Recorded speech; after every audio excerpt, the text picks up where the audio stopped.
Good morning, students. So today we are going to revise our next topic in chapter Plant Kingdom, that is chapter 3 of our NCERT book. And this is division bryophyte, or in commonly you know it as bryophytes. The students, bryophytes, they are a little bit complex than algae. So in this topic, we are going to revise the life cycle of the bryophytes. So these bryophytes, they are commonly known as the amphibians of the plant kingdom. Why they are known as the amphibians of the plant kingdom? Because these plants, they generally grow on moist soil substratum, but for their sexual reproduction, they have to depend on water, because water play a significant role in the life cycle or in the reproduction of these plants. That's why they are known as amphibians of the plant kingdom.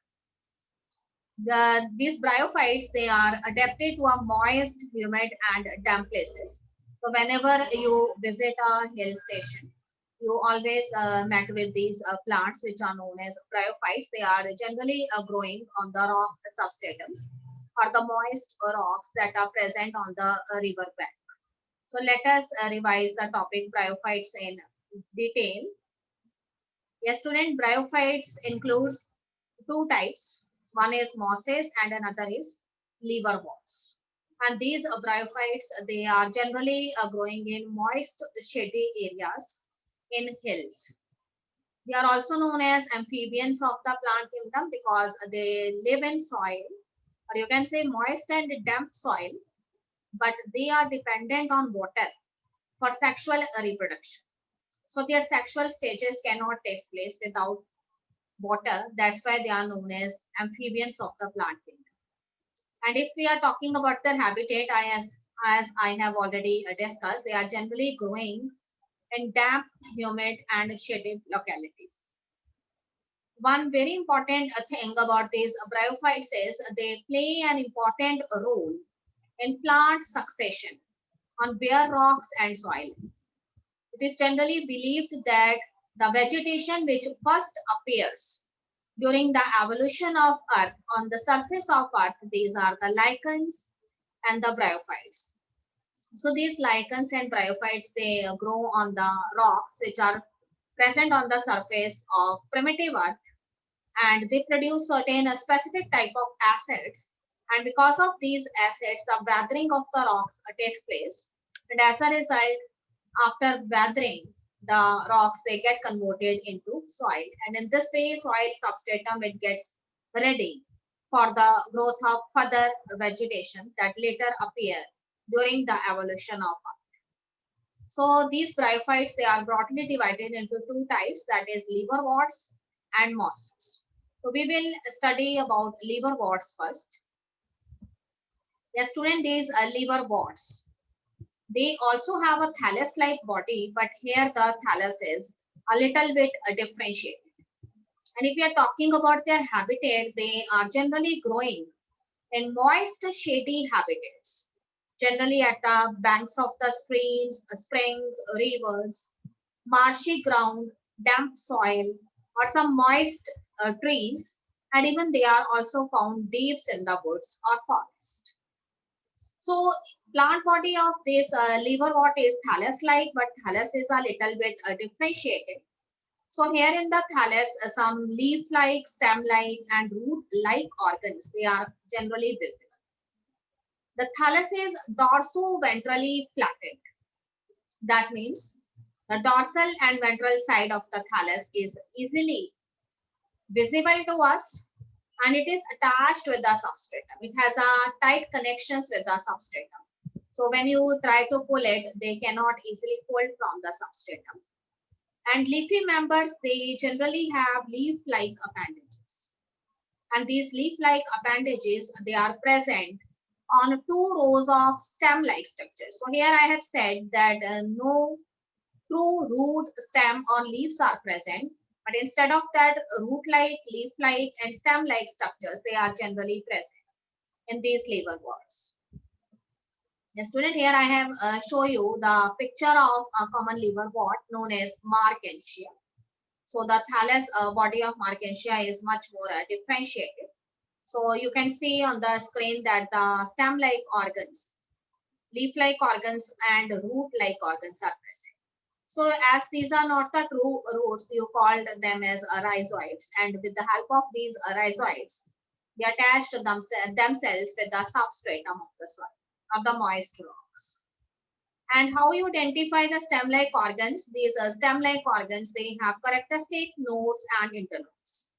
And the leaf-like organs, they have specific type of veins. And on these leaf-like organs, later during the stages of sexual reproduction, these leaf-like organs, they bear the sex organs, which are antheridium and archegonium. So here in the second picture, I have shown you the morphology, anatomy, and reproduction in case of Markensia. So here you can see the appearance of the gamma cup.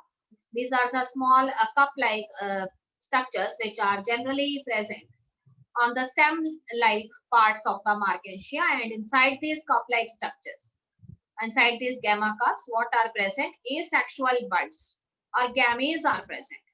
So when the wind blows these gametes, they comes out from the gamma cup, they fall on the moist substratum, they germinate and form the thallus body of the bride.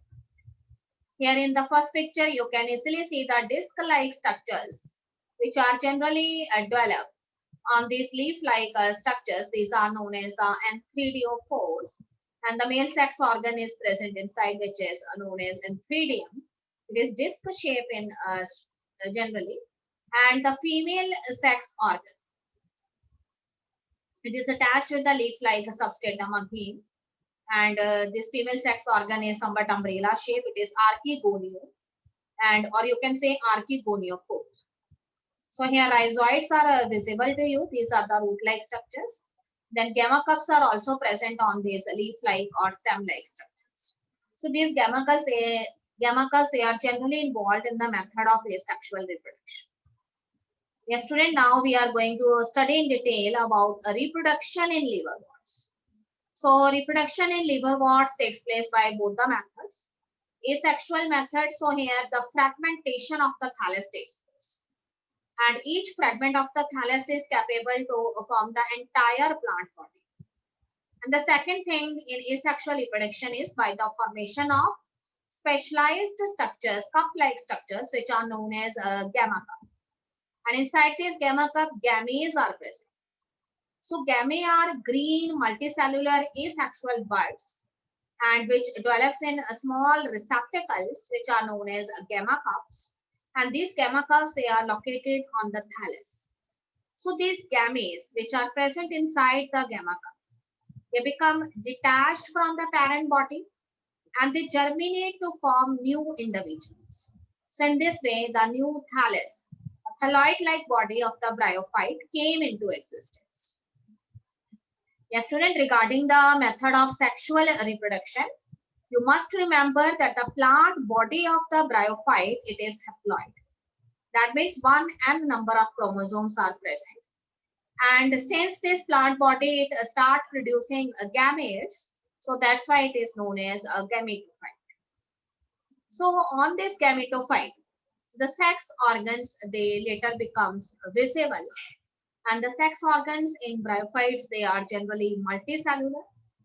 And the male sex organ, it is known as antheridium. And the female sex organ, it is known as archegonium. So what happens inside the male sex organ, which is known as antheridium, male gametes are formed. And these male gametes are biflagellated anthozoids. And what happened in the female sex organ? So remember that this female sex organ is flask shape, whereas male sex organ is disc shape.